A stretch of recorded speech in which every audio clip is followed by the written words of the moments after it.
Boa tarde a todos, sejam todos muito bem-vindos. É uma alegria encontrar vocês todos aqui, os visíveis e os invisíveis também, todos muito bem-vindos. O encontro hoje para o estudo do Evangelho segundo o Espiritismo. Nós vamos fazer a leitura da página que está no livro Vinha de Luz, mensagem trazida pelo Espírito Emmanuel através da psicografia do Chico Xavier. É a mensagem de número 110, com o título Caridade Essencial. Traz uma fala de João, que está na segunda epístola de João, o capítulo 6. E a caridade é esta, que andemos segundo os seus mandamentos. Este é o mandamento, como já desde o princípio ouvistes, que andeis nele. Em todos os lugares e situações da vida, a caridade será sempre a fonte divina das bênçãos do Senhor. Quem dá o pão ao faminto, é água ao sedento, remédio ao enfermo e luz ao ignorante, está colaborando na edificação do reino divino, em qualquer setor da existência ou da fé religiosa a que foi chamado. A voz compassiva e fraternal que ilumina o espírito é irmã das mãos que alimentam o corpo. Assistência, medicação e ensinamento constituem modalidades santas da caridade generosa que executa os programas do bem. São vestiduras diferentes de uma virtude única, conjugam-se e completam-se num todo nobre e digno. Ninguém pode assistir a outrem com eficiência se não procurou a edificação de si mesmo. Ninguém medicará com proveito se não adquiriu o espírito de boa vontade para com os que necessitam. E ninguém ensinará com segurança se não possui a seu favor os atos de amor ao próximo, no que se refira à compreensão e ao auxílio fraternais. Em razão disso, as menores manifestações de caridade, nascidas da sincera disposição de servir com Jesus, são atividades sagradas e indiscutíveis. Em todos os lugares serão sempre sublimes luzes da fraternidade, disseminando alegria, esperança, gratidão, conforto e intercessões benditas.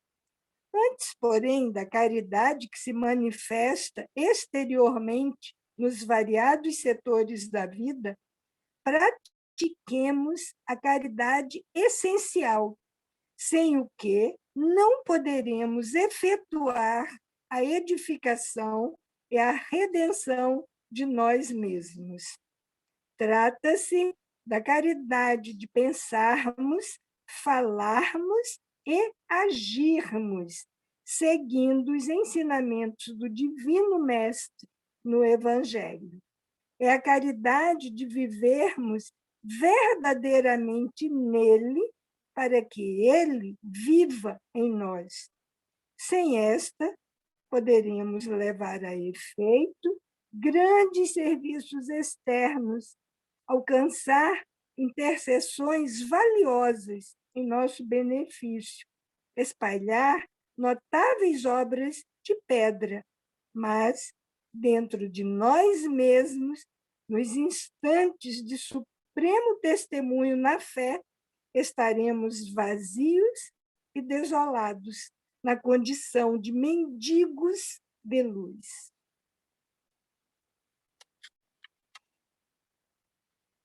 Com essa linda mensagem trazida pelo benfeitor Emmanuel, vamos nós falarmos um pouco de Jesus, quando Jesus nos diz que ele é a luz do mundo. Ele não se refere a essa luz física. Ele se refere à claridade espiritual. Ele fala da luz que nos retira das sombras, da sombra da ignorância, da sombra da rudeza, da brutalidade. Ele, como esse astro luminoso, essa estrela de primeira magnanimidade, nos convida para desenvolvermos nossa própria claridade. Ele diz: eu sou a luz do mundo, mas ele nos convida que brilhe a vossa luz. Ah, Jesus, para fazermos brilhar a nossa luz, nós precisamos de Ti. Precisamos das Tuas lições, querido Mestre. Precisamos do Teu amor para não desanimar. Vem, Jesus, ajuda-nos a enxugar as nossas lágrimas, a renovar as nossas esperanças. Nesse encontro, nesta tarde, em torno dos teus ensinamentos, nós encontramos o bálsamo para as nossas dores, encontramos coragem para seguirmos adiante, encontramos a confiança, a certeza de estarmos amparados. Queremos estar contigo, Jesus. Por isso, estamos indo ao teu encontro, auxiliados pelos nossos anjos guardiães e, sobretudo, abençoados por Deus, nosso Pai. Graças te damos, Senhor, que assim seja.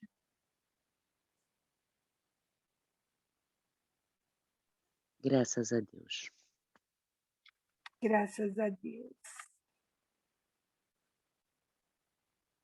Então, queridos, vamos ao nosso Evangelho. Falando hoje, estamos no capítulo 13, vamos falar sobre o óbolo da viúva. Só lembrando que todo esse capítulo nós temos até esse momento por base a mensagem de que não saiba a vossa mão esquerda o que dê a vossa mão direita. A recomendação de fazermos o bem sem ostentação. E hoje a nossa base vai estar em Lucas. Não, me perdi, minha gente. Vai estar em Lucas, Marcos. Marcos, capítulo 12, versículo 41 a 44. Lucas, capítulo 21, versículos de 1 a 4. Estando Jesus sentado defronte do gasofilácio, a palavra tão grande, nada mais, nada menos, é aquele local onde se colocavam as oferendas. Então, Jesus, sentado defronte do gasofilácio, a observar de que modo o povo lançava ali o dinheiro. Ele viu que muitas pessoas ricas o deitavam em abundância. Nisso, veio também uma pobre mulher que apenas deitou 2 pequenas moedas, no valor de 10 centavos cada uma. Chamando então seus discípulos, disse-lhes: Em verdade vos digo que esta pobre viúva deu muito mais do que todos os que antes puseram suas dádivas no gasofilácio. Por isso que todos os outros deram do que lhes abunda, ao passo que ela deu do que lhe faz falta. Deu mesmo tudo o que tinha para o seu sustento. E Kardec vai fazer os seguintes comentários. Muita gente deplora não poder fazer todo o bem que desejara por falta de recursos suficientes. E se desejam possuir riquezas, dizem, para lhes dar boa aplicação. É sem dúvida louvável a intenção e pode até, em alguns, ser sincera. Dar-se-á, contudo, seja completamente desinteressada em todos? Não haverá quem, desejando fazer bem aos outros, muito estimaria poder começar por fazê-lo a si próprio, por proporcionar a si mesmo alguns gozos mais, por usufruir de um pouco do supérfluo que lhe falta, pronto a dar aos pobres o resto? Esta segunda intenção, que estes tais, porventura, dissimulam aos seus próprios olhos, mas que se lhes depararia no fundo dos seus corações, se eles os perscrutassem, anula o mérito do intento, visto que, com a verdadeira caridade, o homem pensa nos outros antes de pensar em si. O ponto sublimado da caridade, nesse caso, estaria em procurar ele no seu trabalho, pelo emprego de suas forças, de sua inteligência, de seus talentos, os recursos de que carece para realizar seus generosos propósitos. Haveria nisso o sacrifício que mais agrada ao Senhor. Infelizmente, a maioria vive a sonhar com os meios de mais facilmente se enriquecer de súbito e sem esforço, correndo atrás de quimeras, quais a descoberta de tesouros de uma favorável ensancha, de uma favorável oportunidade aleatória do recebimento de inesperadas heranças, e etc. Que dizer dos que esperam encontrar nos espíritos auxiliares que os secundem na consecução de tais objetivos? Certamente não conhecem nem compreendem a sagrada finalidade do Espiritismo, e ainda menos a missão dos espíritos a quem Deus permite se comuniquem com os homens. Daí vem o serem punidos pelas decepções. Tem uma orientação para ser buscada no Livro dos Médiuns, segunda parte, questões 294 e 295. Aqueles cuja intenção está isenta de qualquer ideia pessoal devem consolar-se da impossibilidade em que se veem de fazer todo o bem que desejariam, lembrando-se de que o óbolo do pobre, do que dá, privando-se do necessário, pesa mais na balança de Deus do que o ouro do rico, que dá sem se privar de coisa alguma. Grande seria realmente a satisfação do primeiro, se pudesse socorrer em larga escala a indigência. Mas, se essa satisfação lhe é negada, submeta-se e se limite a fazer o que possa. Aliás, será só com o dinheiro que se podem secar lágrimas e dever-se-á ficar inativo desde que não se tenha dinheiro? Todo aquele que sinceramente deseja ser útil aos seus irmãos, 1000 ocasiões encontrará de realizar o seu desejo. Procure-as, e elas se lhe depararão.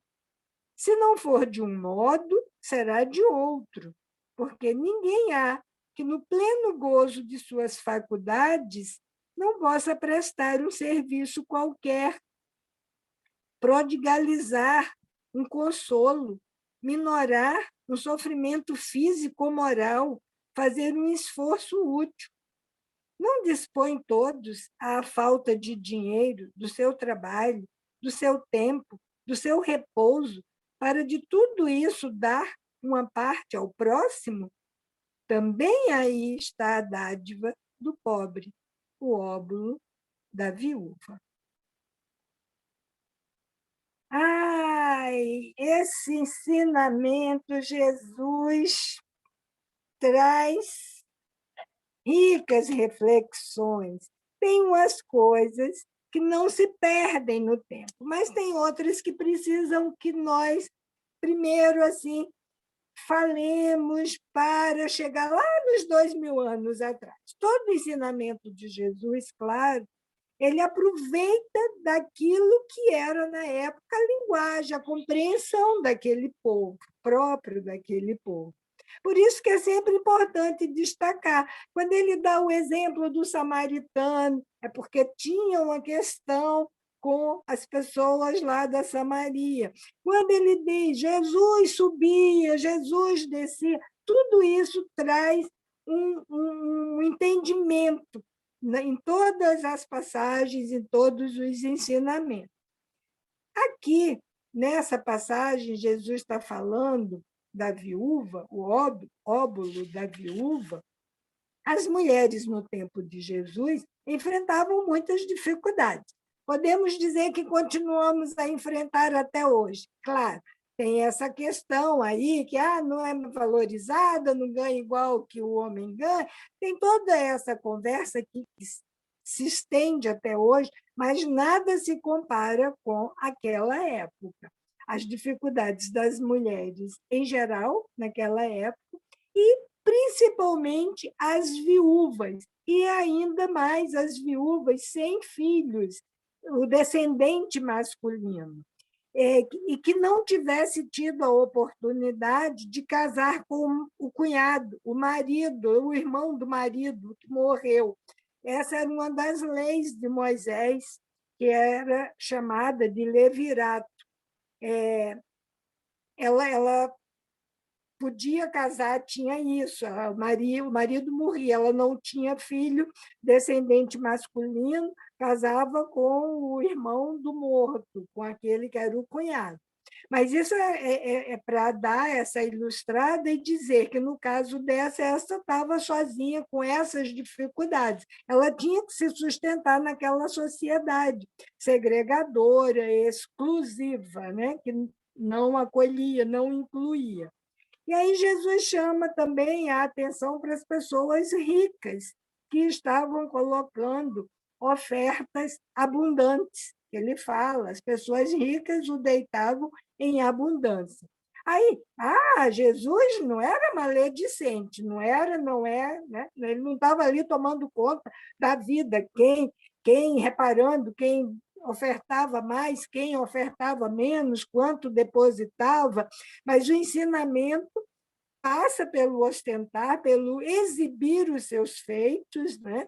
Isso, que nós já vimos isso,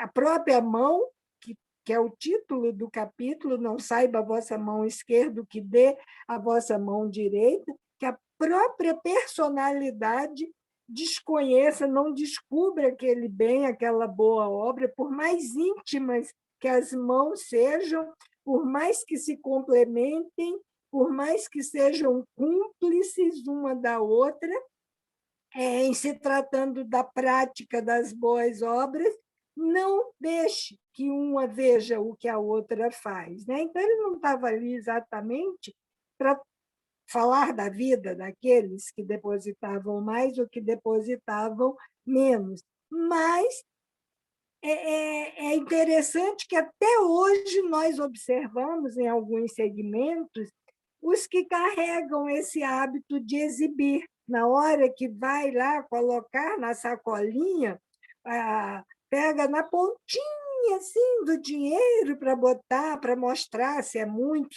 né? Principalmente se é muito. Se for pouco, fecha a mão, bota lá dentro da sacolinha. Mas é essa questão ainda da, da, da aparência, do exibir do que está fazendo.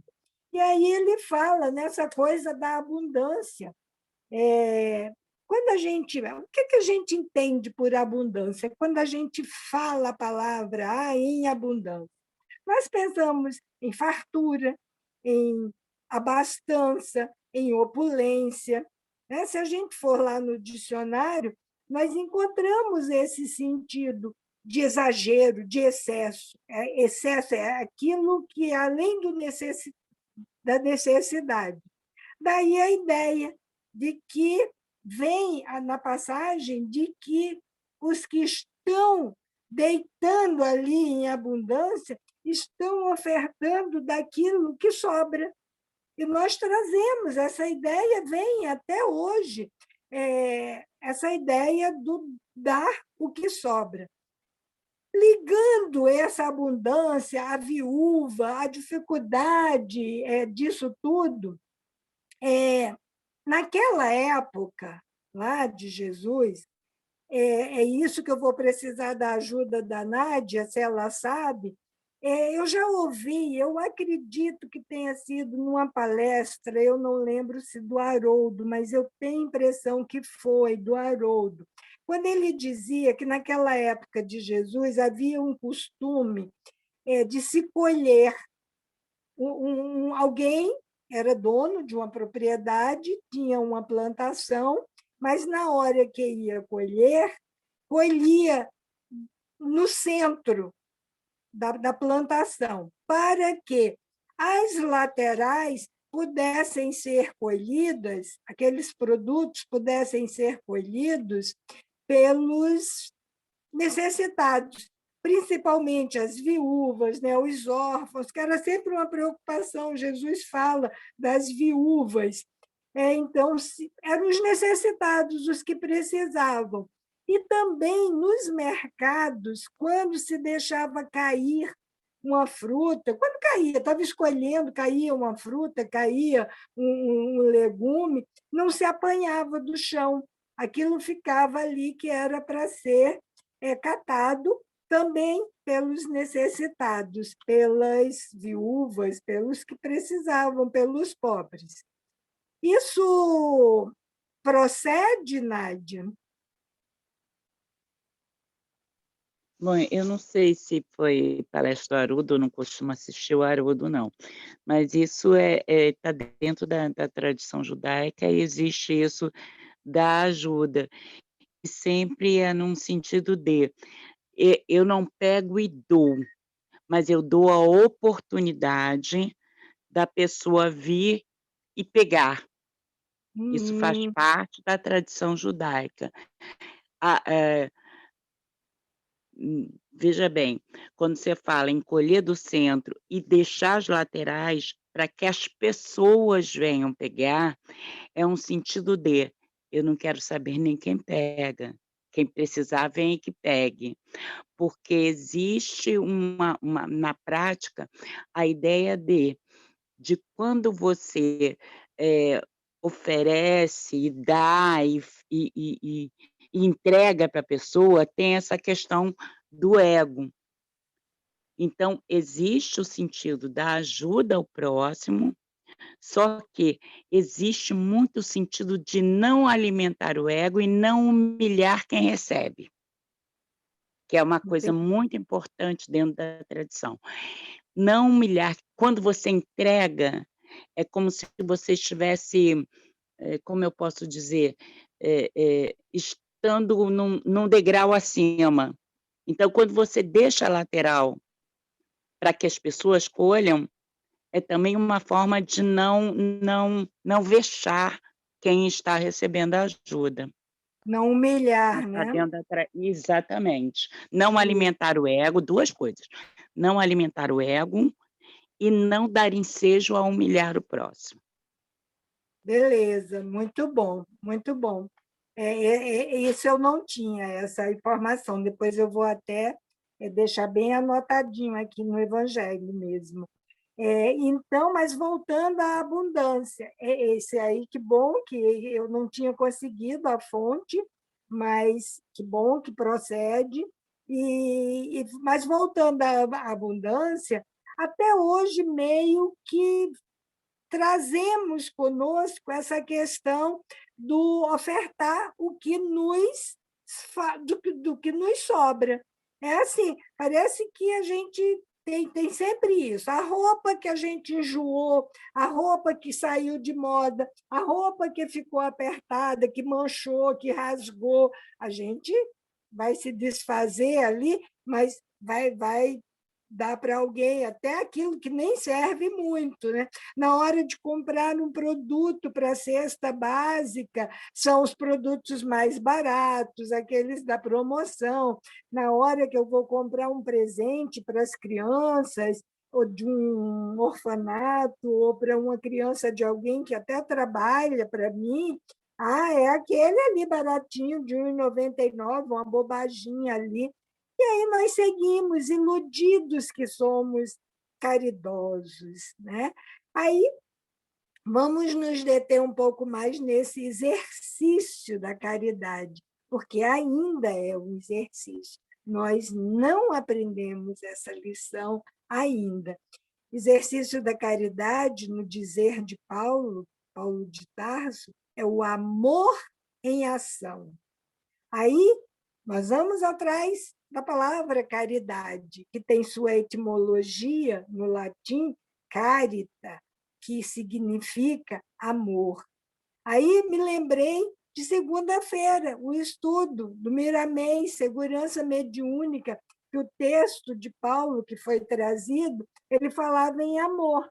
Mas até nós tínhamos, na hora que foi franqueada a palavra, nós tínhamos esclarecido que vamos chegar brevemente no capítulo 15,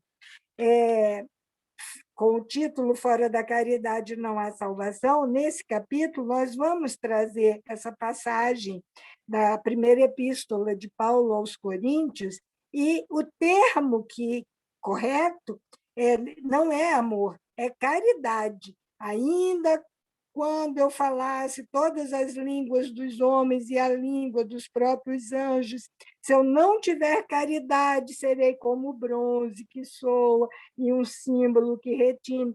Então, o termo é caridade. E aí, lembrando, nós esclarecemos que é porque não é uma questão só de substituir as palavras uma pela outra, amor ou caridade, mas é que elas são interligadas, elas são ali, juntinhas, de certa forma, porque nós só conseguimos ser verdadeiramente caridosos quando nós soubermos amar na verdadeira extensão do significado profundo do amor, o amor incondicional. Aí nós vamos ser verdadeiramente caridosos. Por isso que não adianta, porque nós vamos, por enquanto, continuar dando esmola, dando daquilo que nos sobra, ou então continuar indiferentes, né? Ainda temos, imagine, nós temos dificuldades para sermos gratos às coisas belas da natureza. Quantos de nós, ao ver uma árvore florindo, frutificando, ao vermos um animal brincando, uma criança correndo, uma criança gargalhando, que beleza, como que enche o nosso coração de alegria, deveria, pelo menos, Mas se nós temos dificuldade de ouvir o vento, de ouvir o canto dos pássaros, de sentir o cheiro da chuva na terra, imagina se nós vamos olhar, mais do que olhar, se nós vamos ver o olhar do pedinte, que mistura a fome com a humilhação de ter de pedir. Né? E como é que nós vamos ser caridosos se não amarmos? Aí vem tudo isso. Se ainda não amamos o belo, imagina ver a dor, lidar com a dor, com a fome do outro. Né? Tantas vezes, as dificuldades que nós temos, eu tenho dito, brincando, que aqui tem borrachudos que nos picam e é uma dor enjoada. Tá bom, tem muitas dores no mundo, tem muita gente na saudade, se despedindo fisicamente dos seus amores, porque estão retornando à pátria espiritual. Essa dor é enorme, mas, às vezes, naquele momento, a dor do outro é uma topada. E para ele, para esse, a dor dele está enorme. E nós não temos o direito de estar julgando qual é a dor, maior, menor. Então, é para refletir. Se diante de tanta beleza da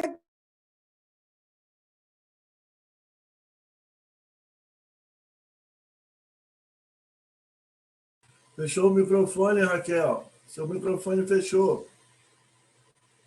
Raquel, seu microfone fechou. Raquel, o microfone fechou. Seu microfone fechou, Raquel. E se não começamos as boas obras nas mínimas coisas, com o pouco que nós temos, com aquilo que nos for possível, o exemplo da viúva que vai lá nas moedinhas, nunca vamos aprender a nos desligar do muito para colaborar a benefício dos outros. Essa fraternidade da qual nós falamos, mas que difícil ainda de praticar, porque muitos de nós temos discursos eloquentes, palavras bonitas, alegamos que os pedintes precisam mais de trabalho do que de auxílio. Quem levantou a mãozinha quer falar logo ou depois? Eu queria falar logo, eu não sei se pode. Pode. É interessante o que você está falando, né? Uma vez um amigo nosso morreu aqui na Alemanha, um brasileiro, e nós atuamos diretamente para poder socorrer a família, o filho, a esposa. E a esposa ela estava completamente perdida. Entramos na casa, começamos realmente a organizar as coisas, ela queria voltar para o Brasil. E foi algo bem interessante, porque o armário deles estava lotado de coisas que já não eram mais usadas. Então, já como se fosse um museu de coisas ali, de sapato, de terno, de camisa e não sei o quê. Muito bem. E aí, eu pensei justamente, quando você estava falando isso, Raquel, me veio imediatamente essa situação, porque a gente guarda coisas e a gente tem aquela motivado por um sentimento. Isso aqui foi meu pai que me deu, isso aqui foi minha mãe, isso aqui eu ganhei não sei de quem, né? Então a gente coloca sentimento em algo e resolve guardar. E vai acumulando, acumulando e acumulando. Só que a gente não consegue perceber, infelizmente, a necessidade do próximo. Quantas pessoas poderiam ser beneficiadas se parte daquela roupa fosse doada? Então eu tenho aqui do meu lado, inclusive, uma pessoa, fala assim, Marcos, não está mais usando essa camisa aqui, doa. Eu falei, não, mas eu gosto dela. Doa. Tem alguém que vai precisar. E se a gente pelo menos conseguisse se livrar e entregar aquilo que não é mais útil e não é mais importante para a gente, com certeza isso já geraria um grande benefício. Como você falou, eu acho que a gente só consegue ser realmente 100% caridoso a partir do momento que a gente conseguir viver o amor incondicional. Antes disso, é uma prática, é a prática do amor, é a prática da caridade. A gente está começando a praticar. Exercício, É um exercício que a gente está começando, né? É. Então, mas se a gente começar pelo menos ter a capacidade de perceber isso aqui, para mim, não serve mais. Como é que a gente fala? Tem uma palavra, me fugiu essa palavra, mas é justamente isso. Parar de guardar, parar de acumular e pensar nos outros que precisam. Tem inclusive uma situação que eu vivi, que eu trabalhava no centro em Blumenau chamado Francisco de Assis. E a gente tinha uma oficina de brinquedos. Você falou nos brinquedos de 1,99. E a gente se juntava todo sábado ali antes do Natal para consertar brinquedos, inclusive bicicletas. Aquelas bicicletas arrebentadas que ninguém mais queria, já estava jogando no lixo. A gente ia lá, pegava a bicicleta, tinha gente especializada, que ela consertava a bicicleta, pintava a bicicleta e tudo mais. É impressionante a alegria de uma criança que não tem absolutamente nada ganhar uma bicicleta que estava arrebentada sendo jogada no lixo. E ela foi reformada. Porque talvez uma criança que tem tudo não desse o devido valor. Mas uma criança que não tem nada, eu nunca vi tanta alegria na minha vida, que me vieram as lágrimas. Tanta alegria que eu vi naquele dia, naquela festa de Natal. Então são coisas que fazem a gente pensar, né? Até mesmo a questão da água. Qual é o valor da água para a gente? Quantas pessoas ainda morrem hoje na África que porque não não tem água tem. potável? Não tem Tem água ali potável. que a E gente... às vezes anda quilômetros para conseguir uma água que também nem é de qualidade, né? Você está me lembrando isso, e às vezes é isso. O amor de quem conserta um brinquedo para dar para uma criança é muito maior do que ir no automático comprar uma bobaginha e doar, como se diz assim, não, vou doar isso, sem pensar naquele carinho, naquele gesto, né? E às vezes nós guardamos, né? Quando eu falava das roupas, guardamos, eu vou guardar porque quando eu emagrecer, aí não emagrece nunca e a roupa fica lá guardada, né? E às vezes ainda entramos em justificativas. Não adianta eu dar essa migalha, eu vou matar a fome aqui momentaneamente, mas aquela criatura tem necessidades muito maiores que eu não posso atender. Então, não adianta dar um pão, então não adianta. E é isso. Mas o pouco que nós temos, esse possível dentro das nossas possibilidades, nós nunca vamos aprender a nos desligarmos. E aí eu falava, né, que muitas vezes nós falamos, bonito, usamos as palavras e escolhemos, tá lá, mas estamos com o ego inflamado, aquilo. E tem muitos de nós ainda que alega que aquele pedinte, muitas vezes aquela pessoa que está atravessando uma necessidade, não, precisa mais de um trabalho do que de um auxílio. Muito justa, é uma alegação muito justa. Mas onde fica a disposição ou a possibilidade de ser o empregador daquela pessoa?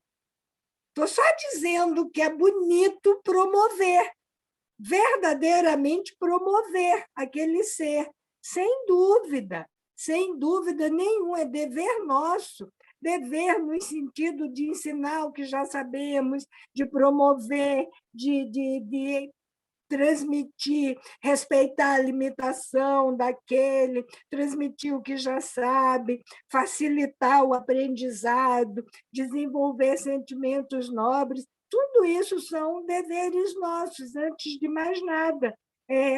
fazer crescer na obra educativa do espírito imortal. Mas é importante, muito importante, nesse momento, nós pensarmos que não é possível promover a elevação espiritual de alguém que esteja com o estômago atormentado pela fome. Aquele estômago está vazio, está roendo, está doendo. Não aprende. Com fome, ninguém aprende. Então, nós podemos ser úteis na nossa vida cotidiana, mas nas mínimas coisas. É que a gente pensa só no pão, pensa só na roupa, pensa só no calçado. Mas não, às vezes você está num local que você não conhece, você pede uma informação para alguém, você dá aquela informação, você orienta aquela pessoa, você para, você sai da sua pressa, você sai do seu automatismo. Isso é prestar, isso é ser a viúva que dá a moedinha lá. Você auxiliar uma pessoa, um deficiente visual, a atravessar uma rua. É aí, você visitar um doente, você pegar o seu telefone e ligar para alguém que você sabe que pode estar atravessando ali um momento de dificuldade, mesmo que você não possa fazer nada para mudar aquilo, mas você, olha, bom dia, estou lembrando de você, vamos conversar um pouco. Fala, seja o que for, mas é uma tarefa. Você está se oferecendo, você está se doando, você está usando do seu tempo. Isso é nos mais diversos campos. Então, é aquilo nas tarefas mais simples ou nas mais complexas, você vai cumprindo essa parte que lhe cabe como ser integrado na criação divina, né? Contribuindo aí para a harmonia, para o equilíbrio das relações sociais. Nós somos seres sociais. Enquanto estivermos aqui encarnados, nós precisamos desenvolver essa harmonia, essa relação saudável, essa interdependência que não adianta negar. Né? Dependemos, sim, uns dos outros. Né? E toda entrega, toda doação tem o seu benefício, tem a sua utilidade, principalmente quando a gente doa, quando a gente oferta daquilo que a gente tem e não daquilo que nós detemos. O Emmanuel diz isso em uma das suas páginas abençoadas, que chegam para nós através do Chico Xavier. Ele diz que nós... a importância entre o deter e o ter. Aquilo que nós temos é a essência, não é essa guarda das coisas materiais. E no Livro dos Espíritos, na Lei de Justiça, a parte 3ª, capítulo 11, quando ele fala da caridade e do amor ao próximo, é a questão 886, Kardec pergunta qual o verdadeiro sentido da palavra caridade como a entendia Jesus. E aí a resposta é benevolência para com todos, indulgência para as imperfeições dos outros, perdão das ofensas. E tem a nota de Kardec dizendo que o amor e a caridade são o complemento da lei de justiça, pois amar o próximo é fazer todo o bem que nos seja possível e que desejáramos nos fosse feito.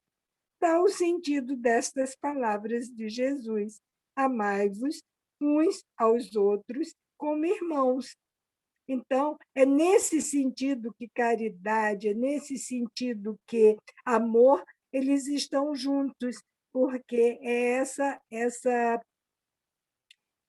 esse exercício. Nós não estamos prontos, porque ainda precisamos fazer o dever de casa, ainda precisamos desse planeta como escola, ainda precisamos dessa vida de relação, ainda precisamos, lamentavelmente, de momentos desafiadores como estes que nós estamos, no momento, atravessando, que tem sido difícil.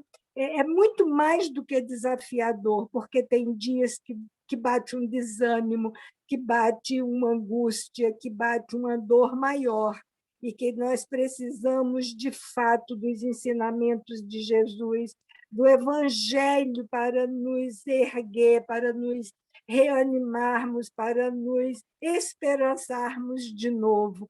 Então, que essa caridade, essa indulgência, essa benevolência, esse amor sem fronteiras, esse amor incondicional possa cada dia ser exercitado verdadeiramente, e que esse exemplo da viúva, que é trazido por Jesus, possa nos servir, que nas mínimas coisas, no dia a dia, nos pequenos gestos que nós vamos avançando. Eu vou pedir para a Tati passar um vídeo que fala um pouco dessa conquista, desses passos que nós precisamos ir dando pouco a pouco, mas com constância, com persistência, com determinação. Tati, faz favor, querida.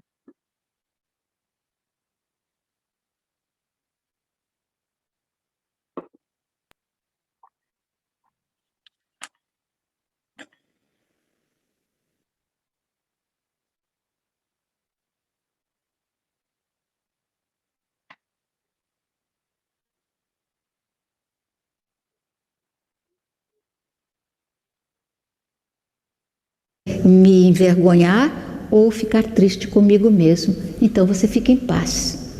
Quando você está em paz pela ação correta, você aprende a ser justa também. Então você começa a aplicar a justiça. Então, quando você começa a ser justo em todas as questões que abrangem a sua vida, o que é que vai ocorrer? Você começa a gostar das pessoas, a querer bem as pessoas. E daí, então, a jornada na conquista do amor, ela se faz com naturalidade. Aí o que que acontece? O quinto aspecto desaparece, porque não existe violência. A violência é a ausência do amor entre as criaturas. O dia que você amar as criaturas, você não violenta ninguém.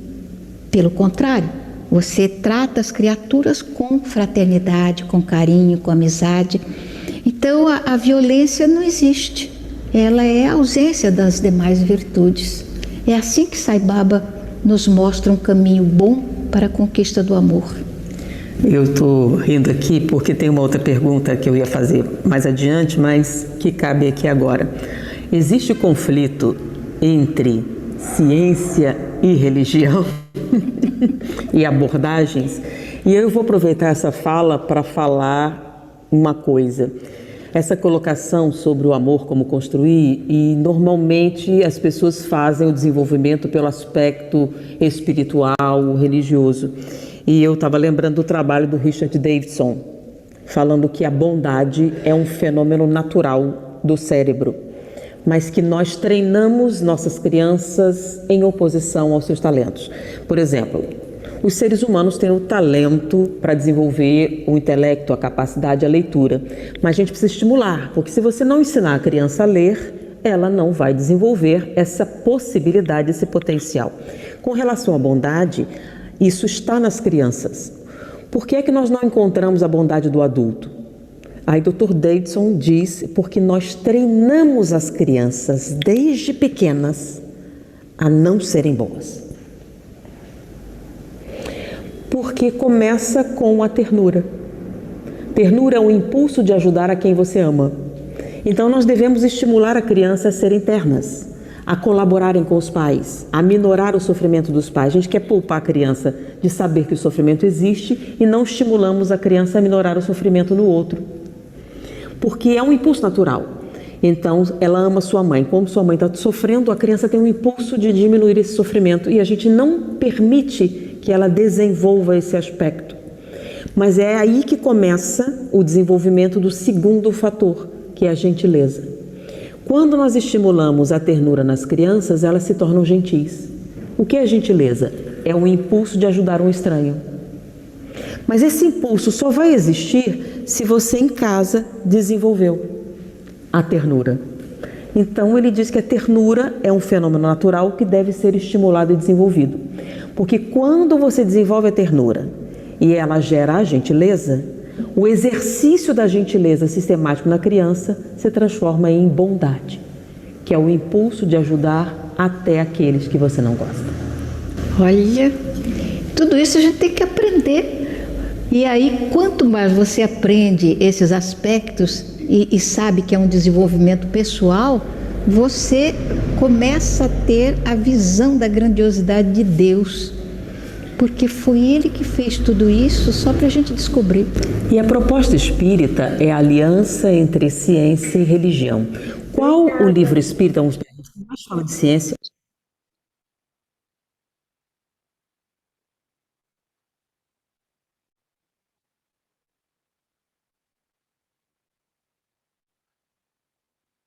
Então, para concluir, passar para vocês esse alento de que ainda não sabemos, mas que é construído e que podemos construir nesse exercício diário.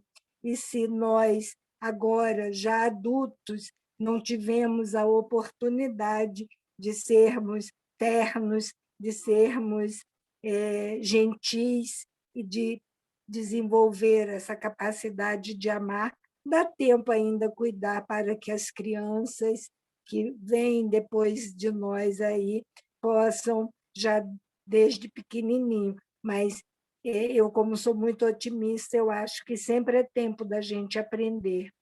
Então, vamos aí construindo esse exercício de caridade, esse exercício de ternura, esse exercício de gentileza, esse exercício de amor.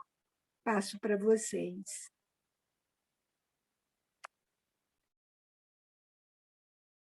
O seu Dalton está com a mão levantada.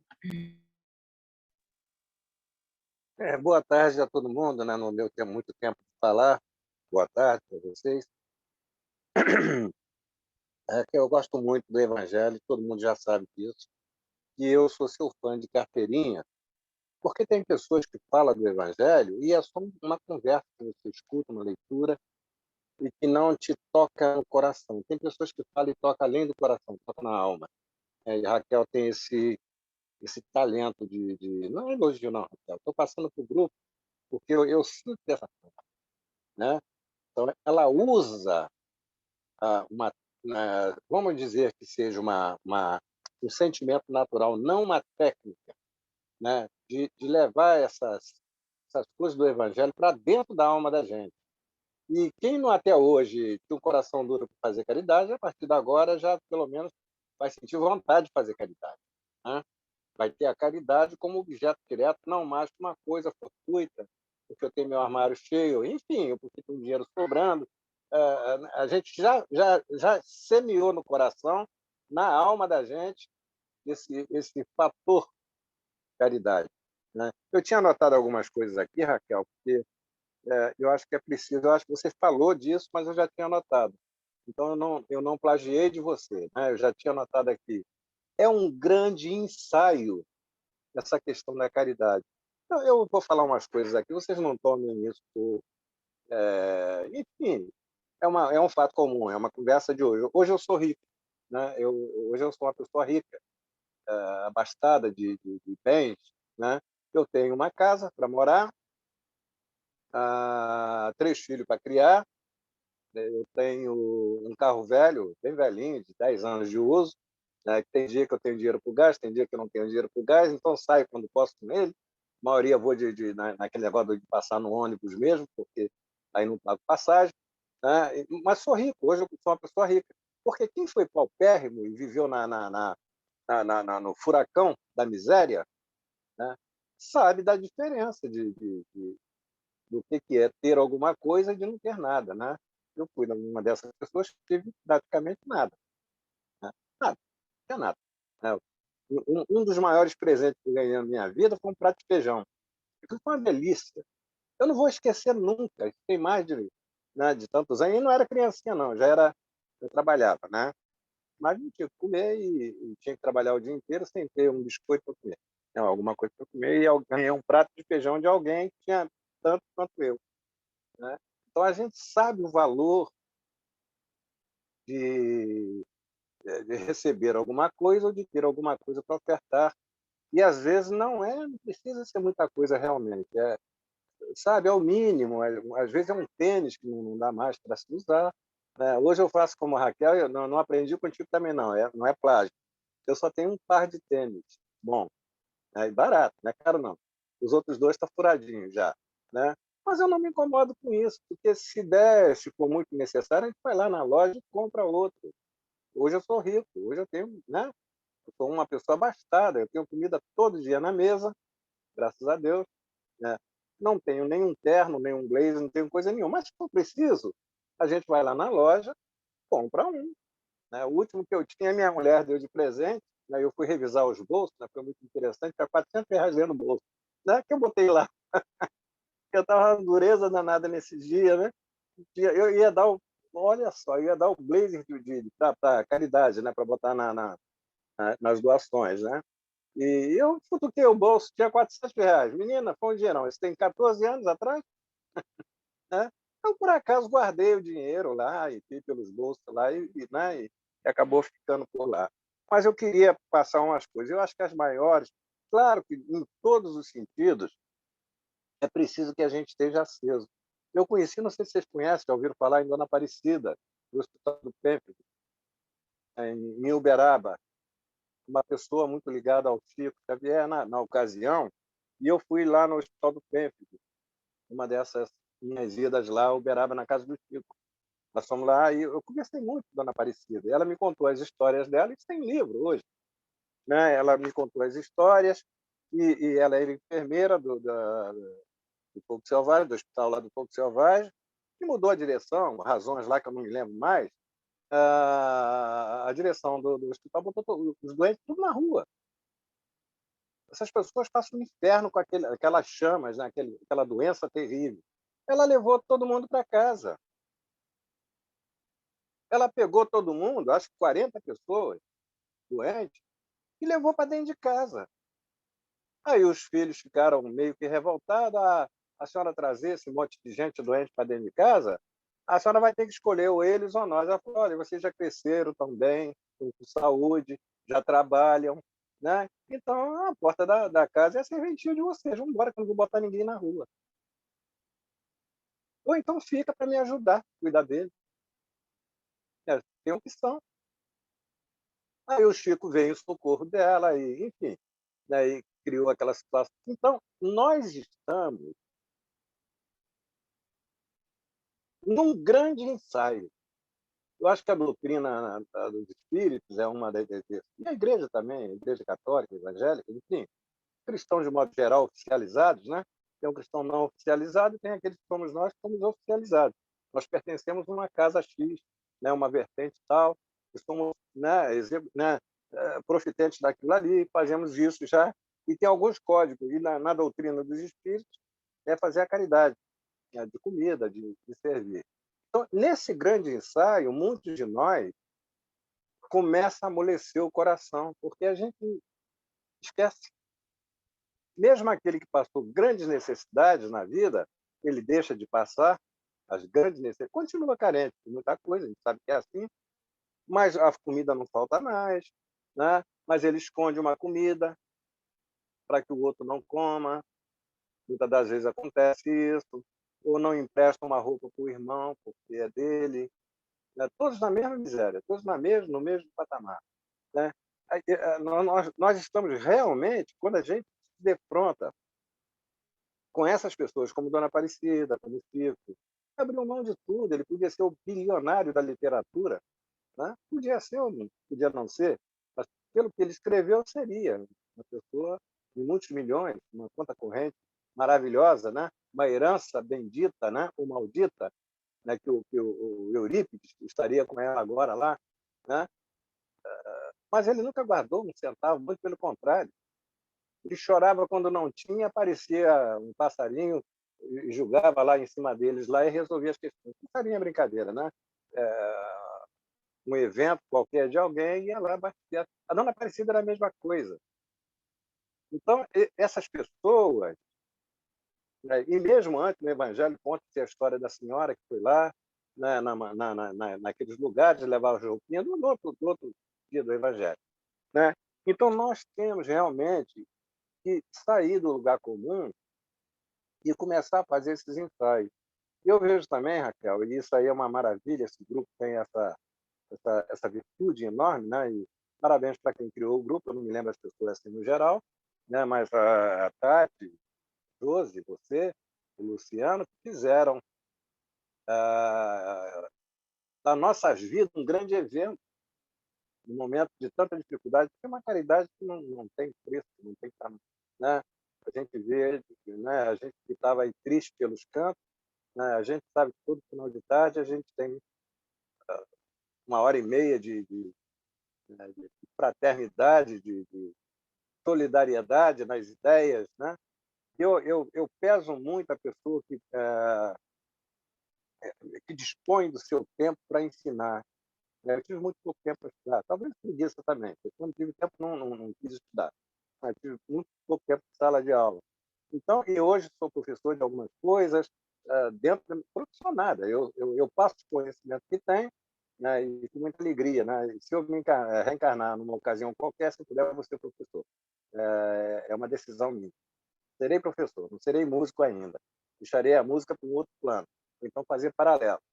Mas serei professor, sem dúvida nenhuma. Eu sou professor, uma próxima reencarnação. E eu vejo essas pessoas que vieram com essa missão, desde o humilde professor, como eu participei de alguns lugarzinhos pequenininhos, assim, a dona fulana, que tinha escolinha, sem cobrar um centavo de ninguém, gente. Ela reunia aquele monte de criança, de uma miséria, de uma pobreza enorme, e não tinha caderno, nem lápis, não tinha nem apontador, porque não tinha lápis, não tinha apontador, né? Para poder ensinar as primeiras letrinhas, enfim, né? Essas pessoas devem estar no céu.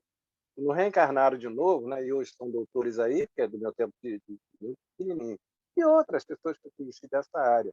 E isso é nas pequenas escalas.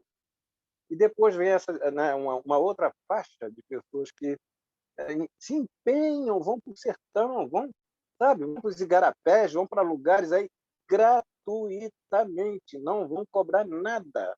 Largam a fortuna dos pais, o dinheirão que às vezes o pai tem, um grande empresário, isso e aquilo, e se aventuram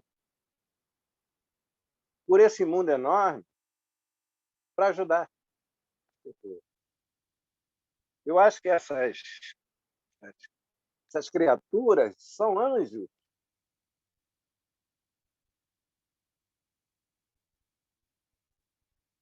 E o mundo espiritual. É verdade, não. É verdade.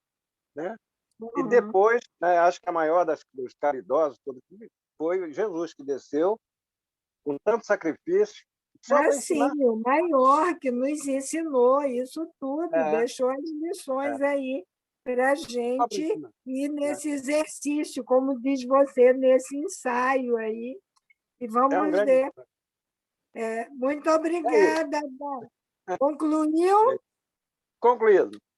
Vamos ver como é que está a fila, senão volto aí para você. Está a Cris e o Marcos, depois eu, depois Nádia. Está ótimo, vamos lá.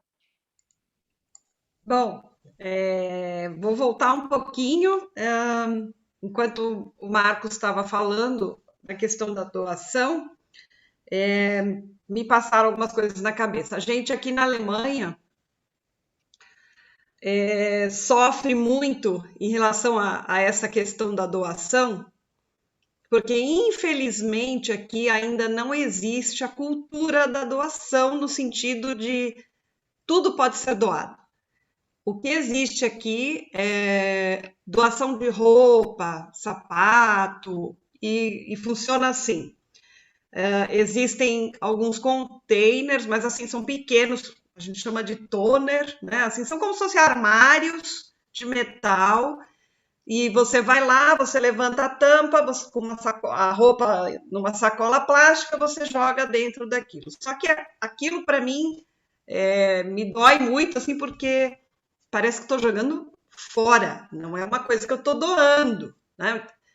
Porque, infelizmente, existe essa coisa do distanciamento, né? Ele não vai ter o envolvimento. Eu vou doar, mas eu não vou me envolver.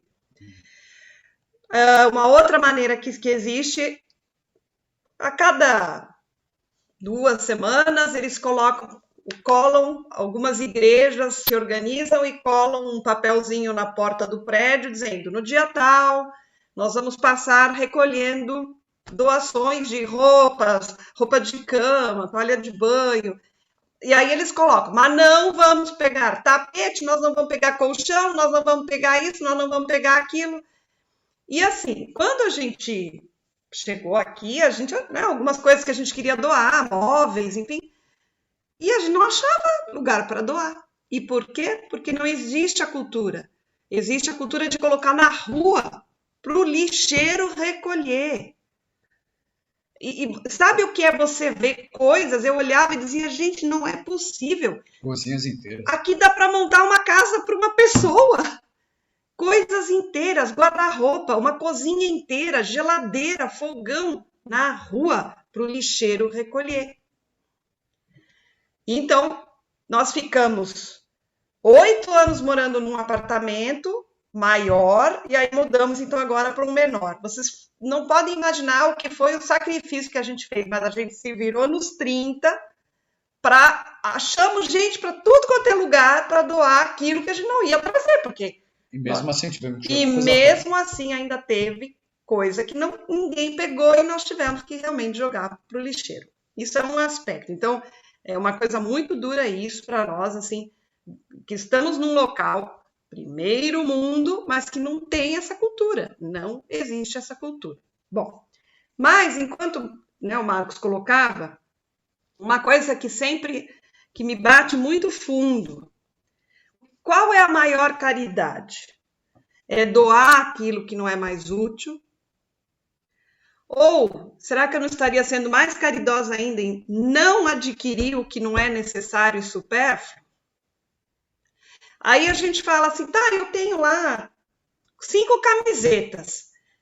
A gente acostumou as nossas filhas, assim, elas falam, mãe, eu quero essa blusa. Eu falei, você quer? Então vai lá e escolhe uma que você não quer mais. Eu só vou pôr a nova se você tirar uma para dar para alguém. Então é uma coisa que a gente precisa às vezes fazer essa análise profunda, né? Assim, poxa, para que eu vou adquirir tal coisa? Não tem necessidade, é uma coisa a mais, é um supérfluo. Então, é uma questão assim que para pensar.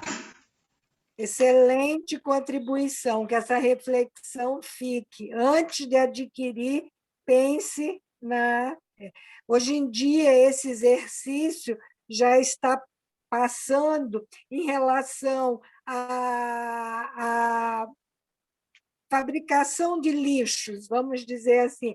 O que é? Vai no supermercado, qual a embalagem se deteriora mais rapidamente, qual a que demora séculos para isso. Então, já começa a escolher. Mas é como, né, nós falamos, Dalto também falou, é um ensaio, e nem todos ainda têm a oportunidade de fazerem isso. Às vezes, porque alguns produtos cujas embalagens são mais ecológicas, mas aí o produto é mais caro. Aí, às vezes, não se pode ter essa opção. Então, mas vai avançando, e são reflexões para os que podem começarem a fazer escolhas, né? Ótimo, muito bom, Cris. Quem é agora? Sou eu! Eu ia pedir só para o Dalton e para a Cris abaixar a mãozinha, porque senão me confunde aqui na fila. Obrigada. E eu vou abaixar a minha também. Desde ontem, porque, como eu já falei várias vezes, o meu culto do Evangelho é o mesmo capítulo que a gente vai estudar na quinta e eu estudo na quarta.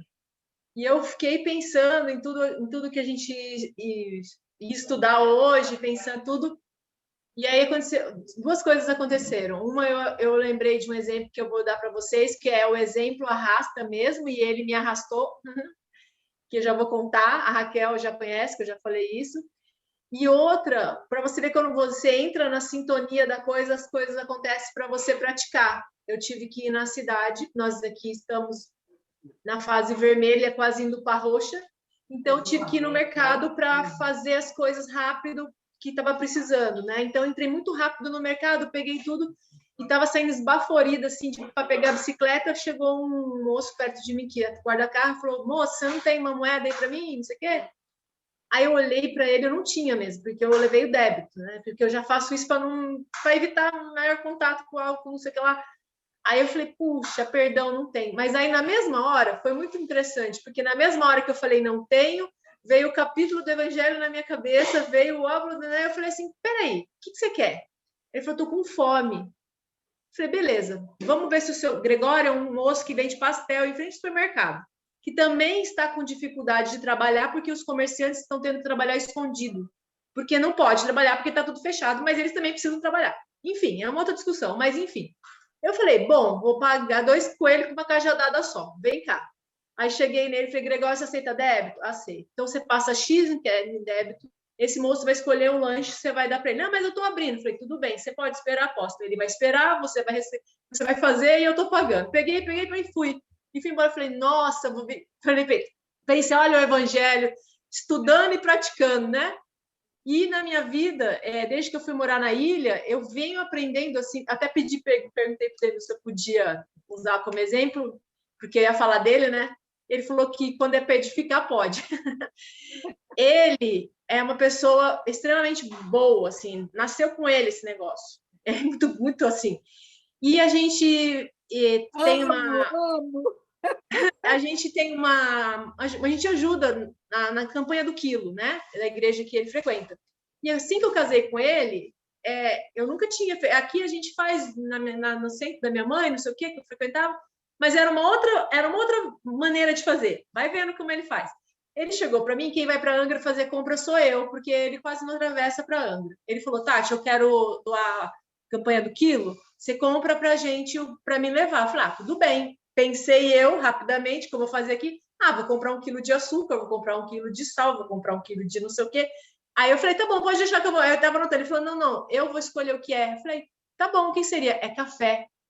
Café, Demilson, mas café é a coisa mais cara do mercado. Ele falou, não interessa. Café é o primeiro alimento que o cidadão precisa para levantar. Você vai comprar café.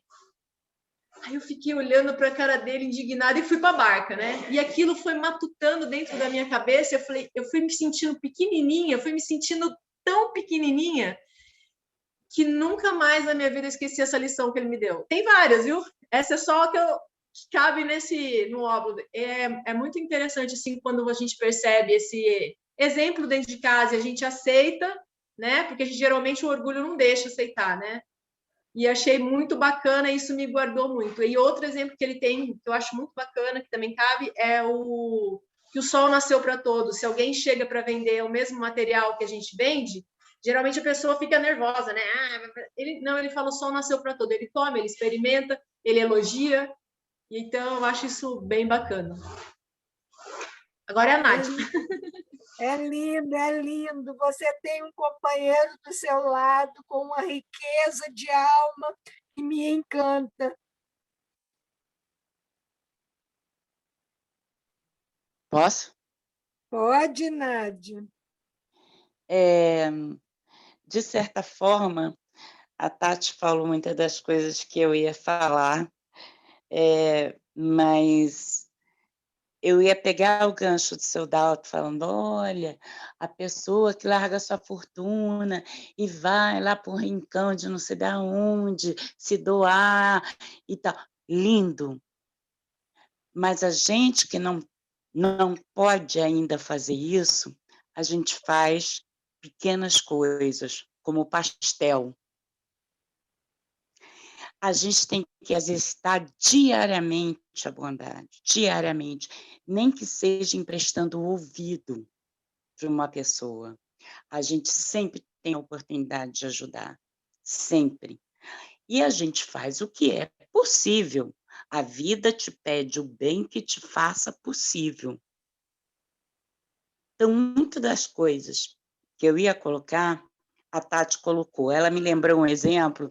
Eu trabalhava no CELD, no Centro Espírita Leon Denis. Me lembrou 2 histórias, na verdade. Então, quando ia se fazer campanha para doação de alimentos e tal, tinha uma palestrante lá que chamava Deus, ela chegava no salão, olha, estamos fazendo a campanha e tal, não sei o quê. Mas você traga o feijão, mas compra o feijão que você usa na sua casa. Não compre o feijão mais barato que tem no mercado, porque o pobre é pobre. Se o feijão for duro, ele gasta mais gás. Ou seja, quando você for doar, doe o seu melhor, seja lá o que for. Seja lá o que for. Tem muito a ver também com essa coisa, não pensar em doar só o que sobra. Não pensar em doar só o que sobra. Ah, eu vou fazer um jejum hoje. Aí faço 12 horas de jejum. Aí depois das 12 horas, como. Não, faça o jejum e o que você não consumiu, doe para alguém que precisa. Então, são pequenas coisas, e a gente tem que começar a passinhos de formiga, fazendo o bem que se faça possível naquele momento. Seja pequeno ou seja grande. A gente não tem a capacidade de resolver grandes problemas, mas às vezes a gente resolve um pequeno problema de uma pessoa que para a gente é simples, mas a gente não sabe a dor do outro. Seu Dalto falou de um prato de feijão, que foi um grande presente que ele recebeu. Eu, às vezes, fico pensando aqui, eu fico falando, será que o seu Francisco, que é o porteiro aqui do prédio, será que ele lanchou? Aí falou, seu Francisco, passe aqui. Aí fez um bolo, tome um pão, tome. Não é todo dia que eu me lembro disso, mas quando eu me lembro, eu faço. Então, a gente tem que exercitar, fazer os pequenos bens, nem que a gente não possa fazer uma coisa maior, que a gente empreste o ouvido, que a gente pague o pastel, que a gente faça um pequeno gesto, por deliberação, faça um pequeno gesto e não pense só em doar o que sobra, mas tirar um pouco da gente também, seja do nosso tempo, seja do nosso alimento, seja tirar um pouco, avançar um pouquinho mais, dar mais um passinho de formiga, porque ser caridoso é exercício, não é teoria, não é palavra bonita, é exercício. Obrigada. Desculpe se eu me estendi. Não, muito obrigada. Inclusive isso, e às vezes emprestar o ouvido é emprestar o ouvido mesmo, porque muitos de nós temos o hábito de emprestar o ouvido, mas na primeira fala do outro, eu estou retrucando, ou eu estou dando lições, ou eu estou dizendo com muita arrogância, eu, no seu lugar, se eu fosse você, eu faria assim, eu faria assado. E aí acabou a caridade de emprestar os ouvidos, porque, na minha visão, emprestar os ouvidos é emprestar mesmo. Eu vou ouvir o outro. Às vezes, o outro não precisa me ouvir, precisa ser ouvido. Então, isso é muito importante, muito bom.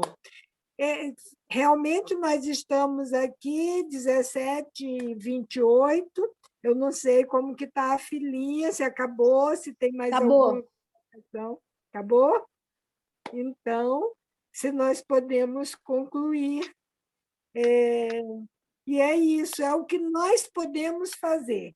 Esse capítulo me lembra muito o livro Renúncia, onde Alcione, nessa, né, encarnação, o padre Damiano, grande benfeitor dela, encarnado, está atravessando dificuldades seríssimas, e ela sabia cantar, e ela tinha ensinado para o irmão de criação a tocar. Ele tocava violino. E aí foi a forma que ela encontrou de auxiliar o padre Damiano. Ela precisava fazer um dinheiro qualquer e ela vai. E é tão abençoado o gesto que é aí que ela reencontra com a história dela. Ela reencontra o pai biológico, é todo um trama, mas é aquilo, o que ela sabia fazer? Ela sabia cantar, e ela vai para a porta de uma igreja grande, em Paris, e vai, bota lá, passa o chapéu, e ela recebe realmente uma quantia que tem condições para ajudar o padre Damiano, e é assim, e às vezes é isso, eu sei pregar um botão, eu sei qualquer coisa, o mínimo que seja, não precisa enumerar, mas cada um sabe daquilo que pode fazer, né?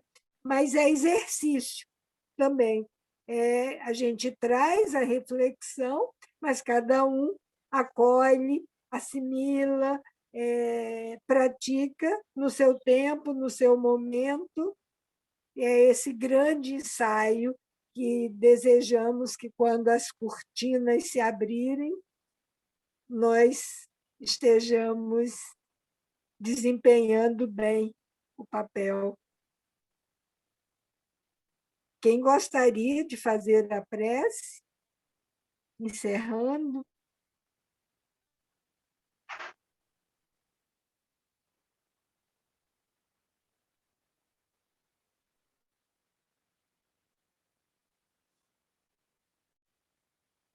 Não, tu está com vontade de cantar hoje, não?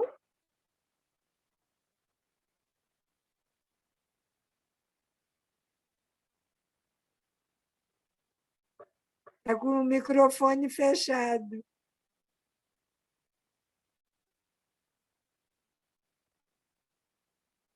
Seu microfone... Eu ando esquecendo muitas letras. Né? Tá. Só um minutinho, 5 minutinhos aí. Eu ando esquecendo as letras, né? Mas vamos ver. Hoje é o mais perfeito dia, a luz que nos ilumina e faz olhar o céu. Reconheço o ar que respiro, me faço pequenino, envolto no infinito, em comunhão com Deus.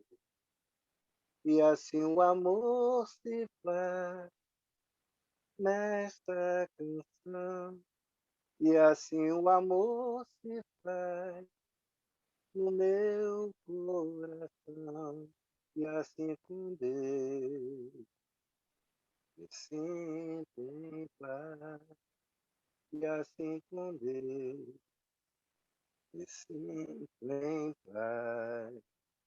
Hoje é o mais perfeito dia, e a luz que nos ilumina me faz olhar o céu.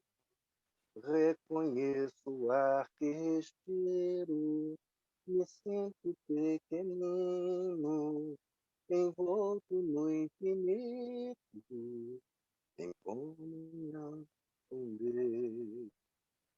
E assim o amor se faz no meu coração, e assim o amor se fez nesta canção, e assim com Deus me sinto.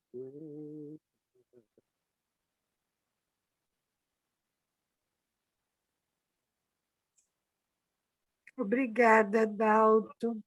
E agora, depois de termos trazido essa canção que possa chegar, cada palavra dela, aos corações mais sofridos, onde tiver dor, onde tiver saudade, onde tiver despedidas,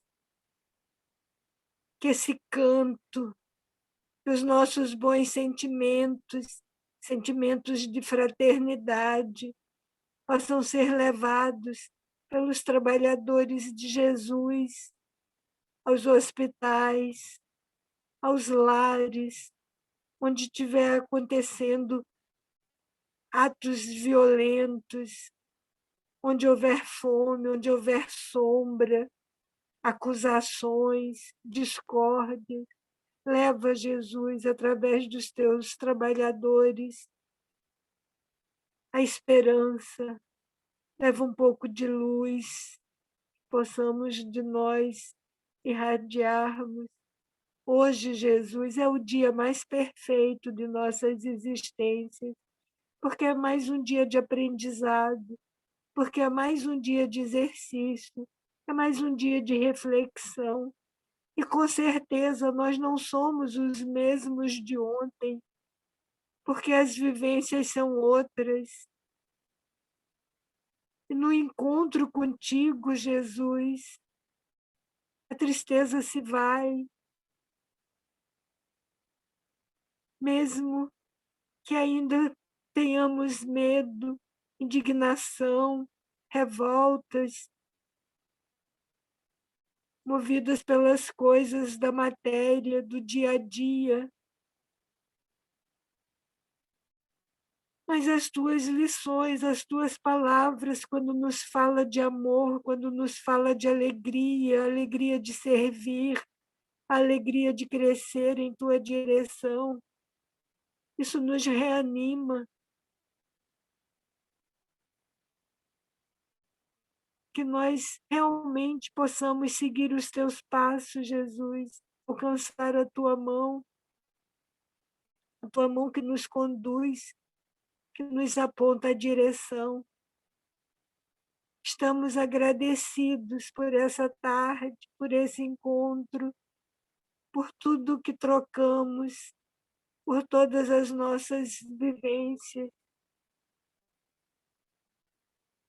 Nos apresentamos, Jesus, com o desejo de servir dentro das nossas mínimas possibilidades. Mas ajuda-nos, Jesus, a ajudar. É o que queremos. E agradecidos que estamos, nós pedimos pelo encerramento. Desejamos permanecermos envoltos na tua paz, na tua luz, mas que sejamos também instrumentos para levarmos onde houver necessidade. Que assim seja, Senhor. Graças a Deus. Graças a Deus.